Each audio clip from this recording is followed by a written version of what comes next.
এখানে তো সবুজের উপরে বরফ পড়ে আছে, এখনো দেখা যাচ্ছে নিচে বালতাল হয়ে অমরনাথ যাওয়ার রাস্তাটা। কি খাড়াই নেমে এসছে, গাড়ি যেন চলছে না। অবশেষে জজিলা পাস ক্রস করলাম। গরম গরম জিনিস খাচ্ছি আর মিষ্টি মিষ্টি জিনিস খাচ্ছি, ব্যাস দুর্দান্ত রাস্তা। দেখুন এদের গাড়ির টায়ার পাংচার হয়ে গেছে।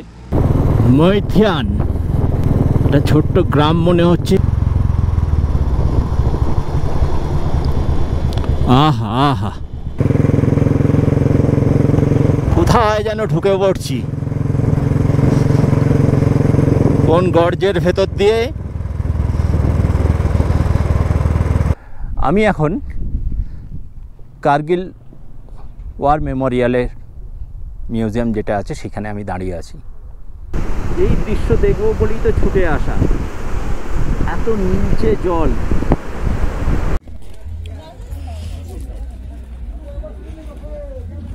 এখানে একটা বিয়ের উৎসবে চলে এসেছি।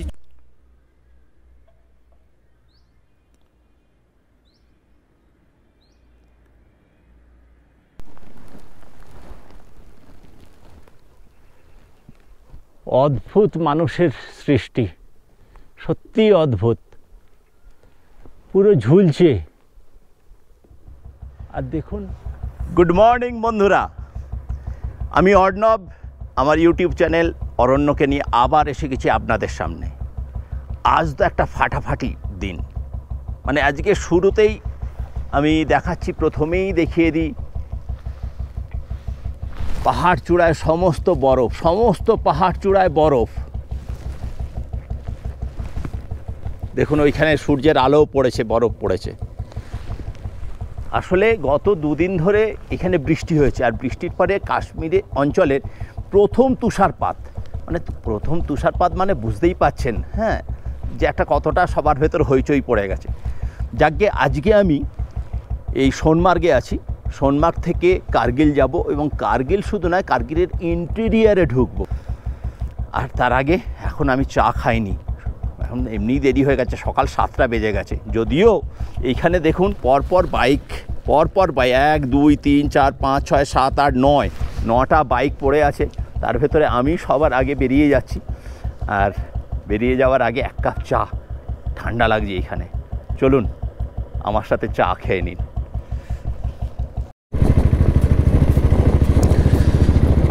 নরম সূর্যের আলো মেখে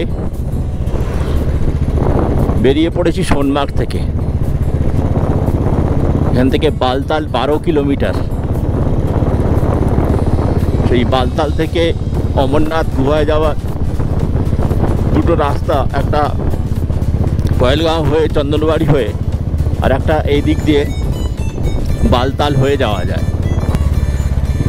আর ওপরের পাহাড়গুলো দেখুন, একদম কাঁচা বরফ। ওই যে নিচে দেখা যাচ্ছে বালতাল, আর এই রাস্তা ক্রমশ উঠে চলেছে জজিলা পাশের দিকে। উঠছি তো উঠছি, উঠছি তো উঠছি। এই যে ইট বিছানো রাস্তা, এটা দেখলেই জজিলার কথা মনে পড়ে যায়। মানে টপের দিকে ক্রমশ উঠে চলেছি। ওরে বাবা, এ তো উঠেই চলেছি। সামনেই মনোরম দৃশ্য, আমি রাস্তা দেখব না এই দৃশ্য দেখব, দাঁড়িয়েই গেলাম। অবশেষে জজিলা পাস ক্রস করলাম। জজিলা পাসের হাইট হচ্ছে 11,649, এরকম কোনো কিছু হবে। মানে এখানটা হাওয়াও দিচ্ছে, আর চারিদিকে তো বরফ।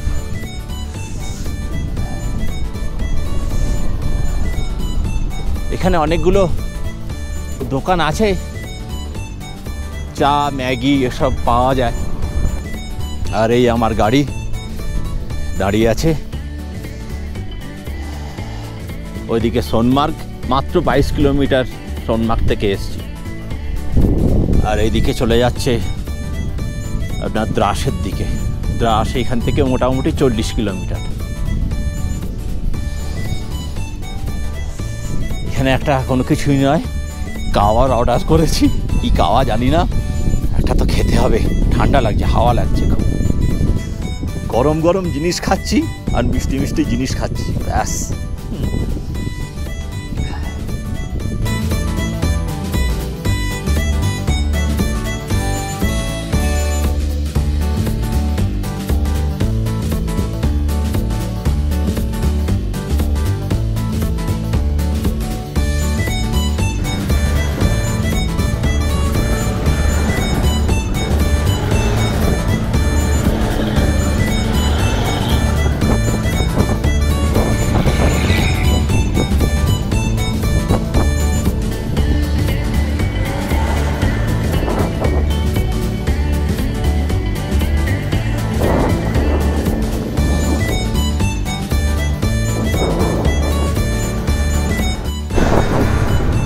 নয় নয় করে খান 40-এর ট্রাক একসাথে ছেড়েছে, বাবা, চলেই যাচ্ছে চলেই যাচ্ছে। সব আমরা দাঁড়িয়ে পড়েছি, এত ট্রাক পর পর পর পর। ও অন আর্মি ডিউটি, সব আর্মির কনভয়, এদের তো আগে পাস দেবো।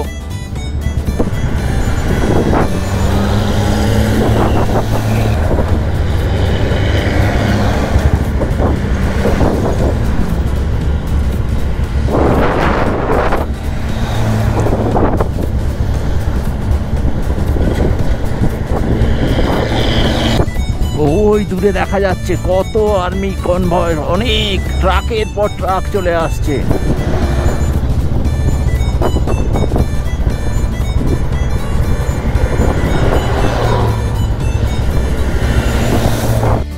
দুর্দান্ত রাস্তা, কমসে কম 100টার ওপর আর্মির ট্রাক গেল, অফিসার গাড়ি গেল।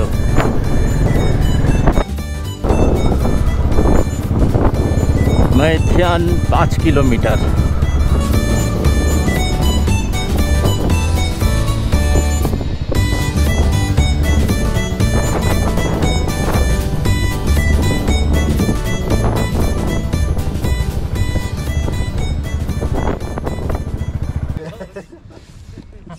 দেখুন এদের গাড়ির টায়ার পাংচার হয়ে গেছে, কিছু করার নেই। আমার কাছে একটা পাংচার ছিল, পাম্পার ছিল, সেটা দিয়েই ওরা চেষ্টা করে যাচ্ছে হাওয়া দেওয়ার।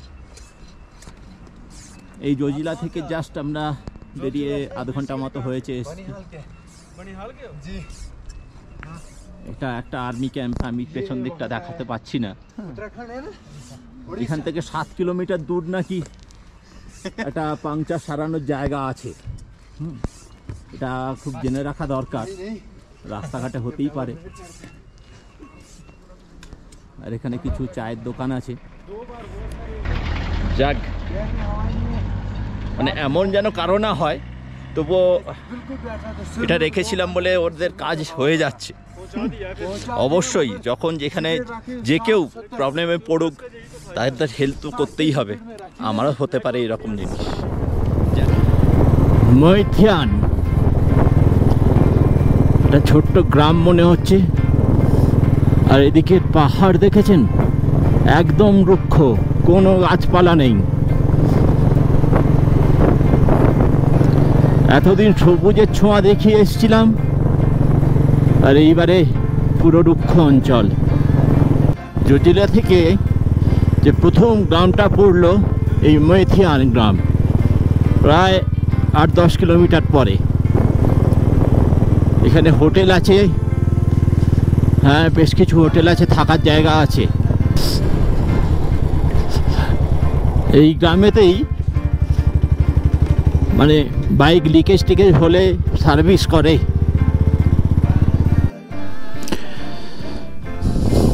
মৈথান থেকে 7-8 কিলোমিটার এসছি, একটা জায়গা পড়েছে। এই জায়গাটার নাম তো আমি জানি না, কিন্তু একটা পেট্রোল পাম্প পেয়ে গেছি। আর এখানে পেট্রোল ভরেও নি। সুন্দর একটা ছোট্ট গ্রাম। এই দ্রাস অঞ্চলটা এমনই একটা জায়গা যে পৃথিবীর সেকেন্ড কোল্ডেস্ট জায়গা যেখানে জনবসতি আছে। মানে পৃথিবীর যেখানে যেখানে মানুষের বসবাস সেইখানের ভেতরে সেকেন্ড কোল্ডেস্ট জায়গা। যদিও সেটা দ্রাসের আরও উপর দিকের অঞ্চল, তবু সেই অঞ্চলের উপর দিয়েই যাচ্ছি। দূরে বেশ কিছু ঘরবাড়ি দেখতে পাচ্ছি, খুব সম্ভবত এটাই দ্রাস। আর একটু সবুজের ছোঁয়া, মানে এতটাই রুক্ষ অঞ্চল যে সবুজটা যেখানে একটুখানি দেখতে পাওয়া যায় চোখে পড়ে যায়, হ্যাঁ সবুজ কিছু দেখতে পেলাম। দ্রাস শহর, এখানে বেশ কিছু গাছপালা সবুজ দেখতে পাচ্ছি। ওই যে পিকটা দেখা যাচ্ছে বরফ পড়ে আছে, ওইটা হচ্ছে টাইগার হিল, যেখানে আমাদের ওয়ার হয়েছিল পাকিস্তানের সাথে আমাদের, ওই টাইগার হিল ওইটাকেই বলা হয়। দ্রাসে যে হোটেলটায় খেলাম, স্বামী স্ত্রী চালান, খুবই ছোটোখাটো হোটেল, কিন্তু এত সুন্দর আলু পরোটা চা বানিয়ে দিয়েছিল, আহা, তার সাথে চাটনিটা। দ্রাস থেকে মাত্র 7 কিলোমিটার দূরে কার্গিল ওয়ার মেমোরিয়াল, সেখানে খুব কাছাকাছি চলে এসেছি মনে হচ্ছে। আমি এখন কার্গিল ওয়ার মেমোরিয়ালের মিউজিয়াম যেটা আছে সেখানে আমি দাঁড়িয়ে আছি। সুন্দর সাজানো গোছানো, কেননা আর্মির যেহেতু সেখানে তো সাজানো গোছানো হবেই। তবে এখানে বাধা নেই, যত ইচ্ছা আমি ফটো তুলতে পারি, যেতে পারি, ভিডিওগ্রাফি করতে পারি, কিন্তু ওদের কতগুলো নিয়ম আছে সেগুলো পালন করতে হবে। অবশ্যই সেগুলো মেনে চলা উচিত আমাদের সবারই। এটা মনে হচ্ছে বোফোর্স কামান, এটা রাখা আছে ওইখানেই। এখানে কিছু ছোট ছোট কামান আর সামনে আমাদের জাতীয় পতাকা। এদিকটা লেখা আছে বীরভূমি। বীরভূমিতে দেখি মানে যারা শহীদ হয়েছে তাদের এইখানে প্রত্যেকের নামে ফলক লাগানো আছে। স্যালুট স্যালুট, তাদের প্রত্যেককে স্যালুট জানাই।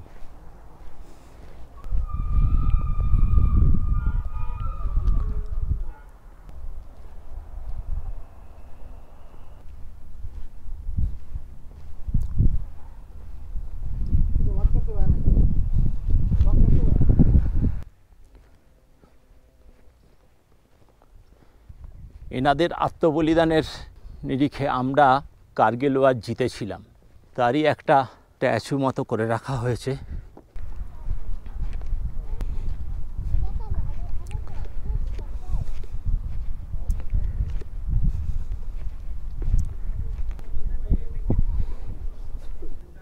অমর জওয়ান জ্যোতি।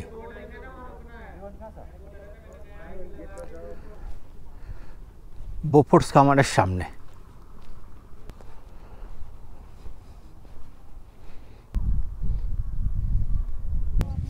আর্মি সুন্দরভাবে সাজিয়েছে এবং সাজানোরই কথা। যাদের আত্মবলিদানে আমরা এই কার্গিল ওয়ার জয় করতে পেরেছি তাদেরকে নিয়েই, তাদের উদ্দেশ্যেই এই জায়গাটা আর্মি তৈরি করেছে। আজকে আমাদের কাছে এটা দর্শনীয় স্থান ঠিক কথা, কিন্তু দর্শনীয় থেকেও মানে তাদের স্মরণ করা, তাদের আত্মবলিদান, সেগুলো আমাদের মাথায় রাখা। আমরা দেশকে কোন দিকে নিয়ে যাচ্ছি সেটা সব সময় আমাদের ভাবা দরকার। যাই হোক, এখানে কিছু তো দর্শন করলাম, আর এবারে ফিরে যাচ্ছি কার্গিলের দিকে। খুব ভালো লাগলো এই স্মৃতিপথ ধরে এগোতে।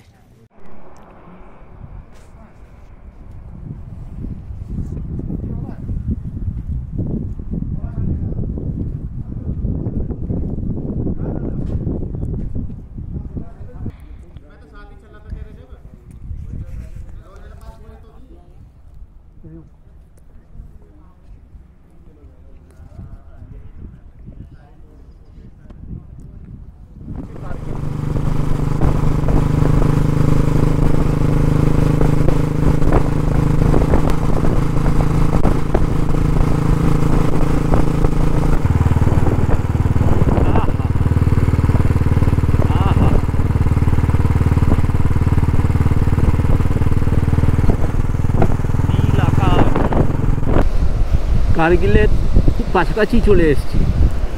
আর সবুজের ছোঁয়া, একদিকে হাম, নদীর পাড় ধরে রাস্তা, মখমলি রাস্তা, আর নদীর জলটা দেখেছেন একদম নীল নীল নীল জল।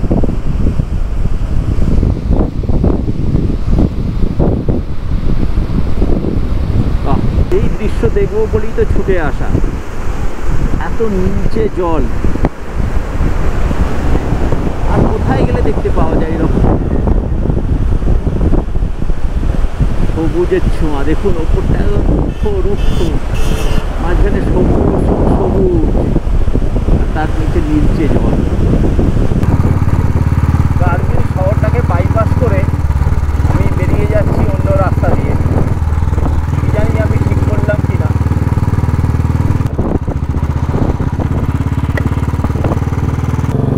কার্গিলের বাইপাস ধরে এসে যেখানে শহরের রাস্তার সাথে মিট করছে সেখানে একটা পাঞ্জাবি ধাবা পেলাম, সেখানে একটু চা খেয়ে নিলাম।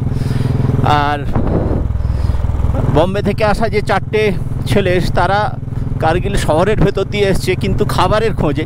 তারা কিন্তু খাবার পায়নি, সেই ধাবাতে এসেই তাদের খেতে হলো এইখানে। সুতরাং যে ওই শহরের জ্যামটা অ্যাভয়েড করে আমি ভালোই করেছি। এখন আমি এগিয়ে চলেছি লাটসুম বলে একটা জায়গা আছে, লাটসাম না লাটসুম যেরকমই হোক উচ্চারণটা হবে। ভাবছি সেইখানের সেই কাছাকাছি কোথাও রাত কাটাবো। সে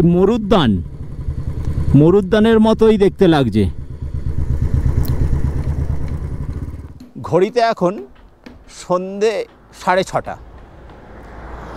আমি কার্গিল থেকে প্রায় 40 কিলোমিটার দূর চলে এসেছি। যদিও আমাকে লাটসুমে থাকার কথা, কিন্তু লাটসুমে না কোনো হোটেল, না হোমস্টে, বা আরও আগে আমি যেখানে একটা মনেস্ট্রি দেখার কথা সেইখানেও আমি খোঁজ করলাম, সেখানে আছে, কিন্তু এত রেট বলছে যে আমি সেখানে থাকতে পারলাম না। আমি শেষকালে 40 কিলোমিটার আরও একটু এগিয়ে এসে মুলবেগ বলে একটা জায়গা আছে, সেখানে আমি আজকে রাতটা কাটাবো। রাস্তার ধারেই এই একটা সুন্দর হোটেল আমি পেয়ে গেছি।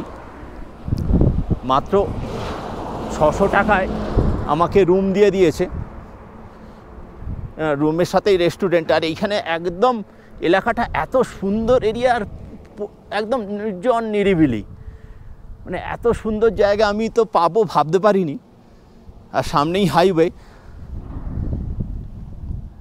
প্রায় সন্ধ্যের অন্ধকারে হয়তো কিছুই বুঝতে পারছে না, কিন্তু আমি খুবই সুন্দর রুমটা পেয়েছি এবং মনের মতো জায়গাটাও পেয়েছি।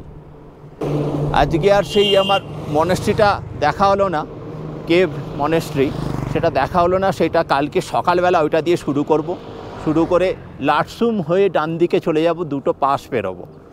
মুলবেকে যে হোটেলটায় আছি সেই হোটেলটা একটু দেখিয়ে দিই। বাথরুমটা একদম ঝাঁ চকচকে, সুন্দর গিজার টিজার সব দেওয়া, পরিষ্কার পরিচ্ছন্ন। একটা ওয়ার্ড্রপ, বিশাল জায়গা, ওপেন জায়গা, এই যা বিছানা 3 জন শোয়া যাবে। আর সবথেকে বড় কথা, মানে গাড়ি রাখার একটা সুন্দর ব্যবস্থা আছে এদের। মানে ওই দিক দিয়ে মেন গেট দিয়ে ঢুকিয়ে দিলাম, গেট লক হয়ে গেল। এর থেকে আর কি চাই, মাত্র 600 টাকায়।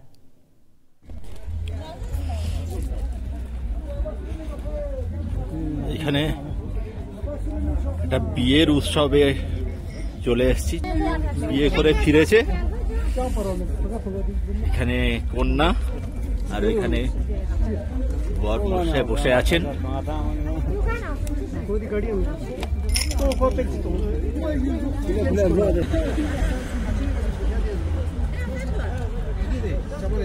বিভিন্ন রকম খাওয়া দাওয়া হচ্ছে এখানে।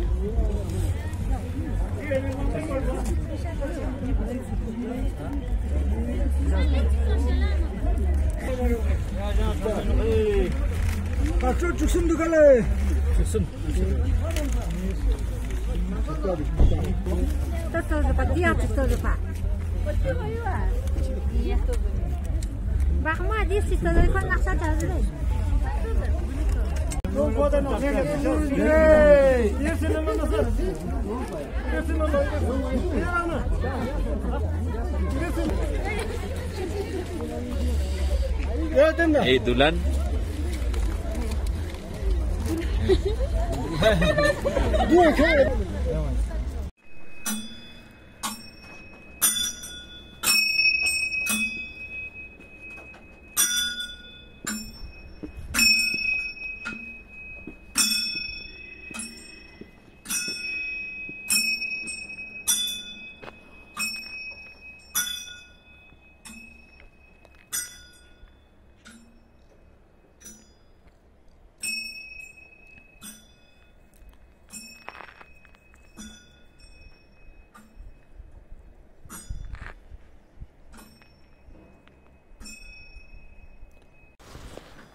গুড মর্নিং বন্ধুরা, আমি অর্ণব। আমি আমার ইউটিউব চ্যানেল অরণ্যকে নিয়ে আপনাদের সামনে আবার হাজির হয়ে গেছি। সেপ্টেম্বরের শেষাশেষি এখানে স্থানীয়রা বলছে ঠান্ডা পড়া শুরু হয়ে গেছে এবং সত্যিই ঠান্ডা আছে এখানে। সকালবেলা উঠে হয়তো ঝলমলে রোদের সামনে দাঁড়িয়ে আছি, কিন্তু ঠান্ডা বেশ লাগছে। এই ছোট্ট গ্রাম মূলবেগ থেকে আমি যাব প্রথমে সারগোল কেভ মনেস্ট্রি, মানে অসাধারণ একটা মনেস্ট্রি। এই মূলবেগ গ্রামে কিন্তু এখনও এই চিঠির বক্স দেখতে পেলাম। সত্যি এইখানে কিন্তু আমাদের ডাক ব্যবস্থা তো প্রায় আমরা তো তুলেই দিয়েছি, এখন ফোনে ফোনেই সব হয়ে যায়। তাহলেও এইসব অঞ্চলে এখনও রয়ে গেছে ডাক বাক্স।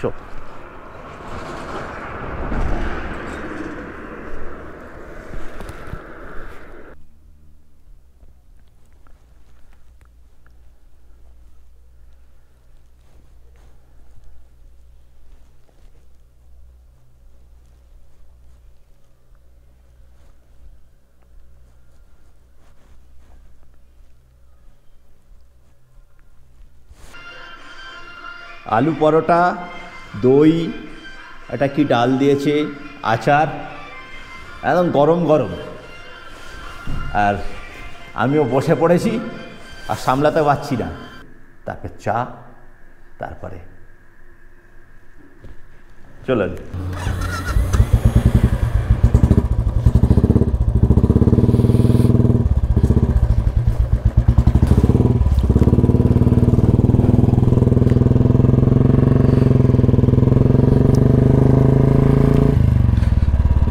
সকাল 8টা বাজে। আমি মূলবেগ থেকে রওনা দিলাম 10 কিলোমিটার দূরে সারগোল কেভ মনেস্ট্রির দিকে।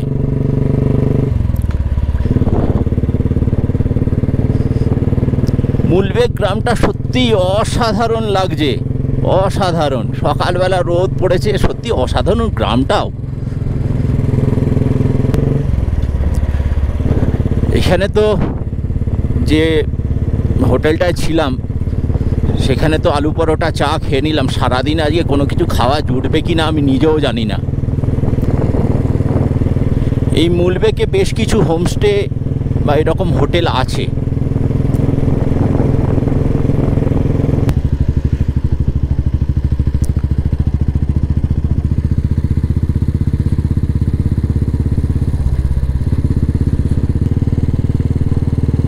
ওই ওপরে একটা মনেস্ট্রি দেখা যাচ্ছে, মূলবেগ মনেস্ট্রি। এই মূলবেগেই একটা হট স্প্রিং আছে, উষ্ণ প্রস্রবণ, ওটা দেখে নিতে পারেন গ্রামের ভেতরে। শ্রীনগর 238, সোনমার্গ 159, দ্রাস 97, কার্গিল 39।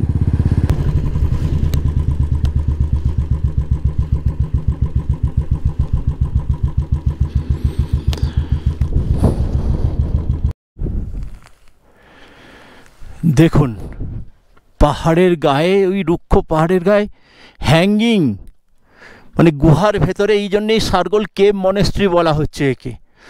অসাধারণ, পুরো ঝুলছে মনেস্ট্রিটা। Beautiful beautiful. এইসব দেখতে আসার জন্য এত দূরে ছুটে আসা, সত্যি মানুষ কোথায় কোথায় কি কি সব সৃষ্টি করে রেখেছে। আমরা তো আসতেই পারি না, আমরা জানতেই পারি না এইসব জিনিস এই সব জায়গায় আছে। দেখুন চারিদিকে রুক্ষ পাহাড়, রুক্ষ নীল আকাশ, আর এটা সারগোল কেভ মনেস্ট্রি। যাই একটু হেঁটে ঘুরে আসি ওপর থেকে। সিঁড়ি করা আছে, এটা দিয়ে উঠে যাওয়া যায় সারগোল কেভ মনেস্ট্রিতে। সত্যি অদ্ভুত, পুরো ঝুলছে। আর দেখুন ওইখান দিয়ে সব ইঁদুরের গর্ত করলে যেরকমভাবে ভূমিক্ষয় হয়, ঠিক সেরকমভাবে ছোট ছোট বড় বড় অনেক গর্ত হয়ে আছে। মানে যে কোনো দিন হয়তো ধসে যাবে এই মনেস্ট্রিটা। জানি না কত হাজার বছরের পুরনো, কিন্তু সৃষ্টি সত্যি। এইটাই বলতে চাইছিলাম। দেখুন এই বড় বড় গর্ত হয়ে যাচ্ছে, ভূমিধস। মানে এইদিকে যেমন কতগুলো দেখা যাচ্ছে, ওই পাশে অনেকগুলো আছে। এই ভূমিধস হয়ে গেলে তো এই মনেস্ট্রিটাও টিকবে না।